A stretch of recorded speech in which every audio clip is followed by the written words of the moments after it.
Cricket सिर्फ एक game नहीं, यह एक एहसास है। नमस्कार दोस्तों, आईपीएल 2026 ऑक्शन से पहले ना केकेआर में एक जोरदार तूफान आने वाला है। तो आज हम केकेआर के इस ग्रैंड रीबिल्ड प्लान को आराम से समझेंगे। देखिए, यहाँ कोई हवाई बातें नहीं होंगी, सिर्फ फैक्ट्स और एक सॉलिड स्ट्रेटजी पर फोकस करेंगे। सबसे पहले इस नंबर पर गौर कीजिए, 64.3 करोड़ रुपए। इतना पैसा है केकेआर के पास अपनी पूरी टीम को बिल्कुल नए सिरे से खड़ा करने के लिए। ये इतनी बड़ी रकम है कि ऑक्शन टेबल पर उनके पास पूरी आजादी होगी कुछ भी करने की। तो सवाल यही उठता है कि भाई केकेआर के पास अचानक इतना पैसा आया कहां से? इसका राज छिपा है उनके कुछ बहुत बड़े और सच कहूं तो चौंकाने वाले फैसलों में, जहां उन्होंने अपने कुछ सबसे बड़े सितारों को टीम से जाने दिया है।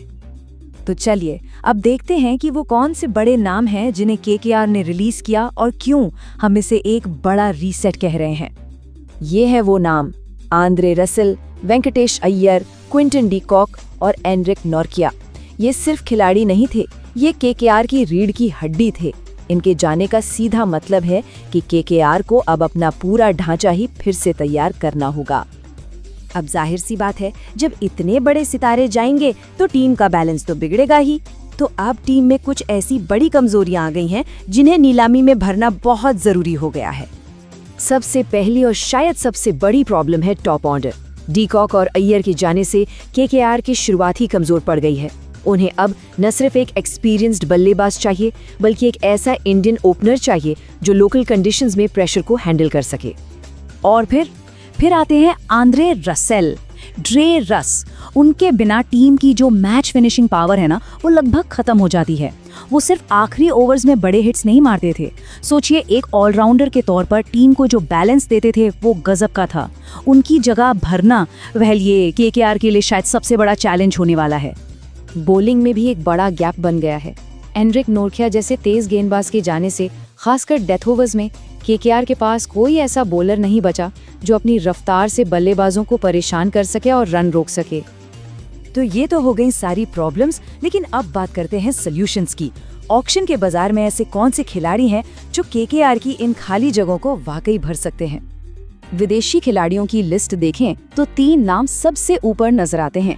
पहले हैं कैमरॉन ग्रीन, जो अपनी पेस बॉलिंग और जबरदस्त बैटिंग से रसेल की कमी पूरी कर सकते हैं।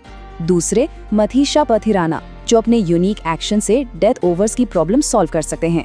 और हाँ, एक वाइल्ड कार्ड एंट्री हो सकती है खुद एनरिक नॉर्किया की। अगर वो फिट हुए तो केकेआर उन्हें वापस खरीदने की कोशिश जरूर कर सकती है।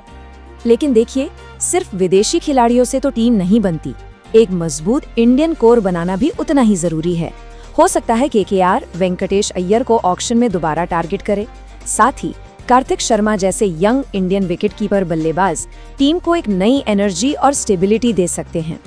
तो चलिए अब इन अलग अलग खिलाड़ियों से आगे बढ़कर देखते हैं कि इन सब पीसेस को जोड़कर केकेआर की ओवरऑल मास्टर स्ट्रैटेजी क्या हो सकती है। स्ट्रैटेजी बहुत सीधी और साफ है और इसे हम 3 स्टेप्स में समझ सकते हैं। पहला, एक वर्ल्ड क्लास विदेशी ऑलराउंडर को किसी भी हाल में खरीदना। दूसरा, एक ऐसा खतरनाक विदेशी पेसर लाना जो मैच का रुख पलट सके। और तीसरा और सबसे जरूरी, इन बड़े नामों के आसपास एक मजबूत इंडियन कोर तैयार करना। यहाँ आप साफ साफ देख सकते हैं कि हर प्रॉब्लम का एक सीधा सादा सोल्यूशन मौजूद है। फिनिशिंग पावर चाहिए, उसके लिए कैमरन ग्रीन जैसा टारगेट है। डेथ बॉलिंग की टेंशन है, मथीशा पथिराना उसका जवाब है। और इंडियन बैटिंग को मजबूत करना है तो फिर अय्यर या शर्मा जैसे खिलाड़ी ऑक्शन में मौजूद रहेंगे।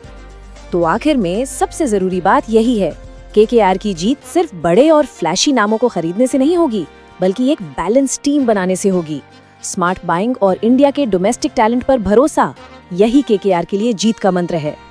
तो इस पूरे एनालिसिस के बाद आखिरी सवाल यही है कि केकेआर ऑक्शन टेबल पर आखिर किस माइंडसेट के साथ उतरेगी।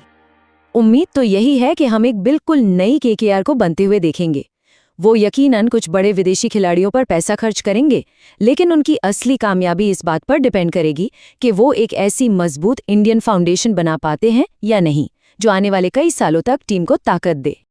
और अब आपके लिए एक बड़ा सवाल छोड़कर जा रहा हूं। अगर केकेआर को अपने बजट का सबसे बड़ा हिस्सा किसी एक खिलाड़ी पर लगाना हो तो वो कौन होना चाहिए? कैमरन ग्रीन जैसा ऑलराउंडर जो टीम को बैलेंस देगा, या फिर मथीशा पथिराना जैसा गेंदबाज जो हारा हुआ मैच भी जिता सकता है? सोचिएगा जरूर।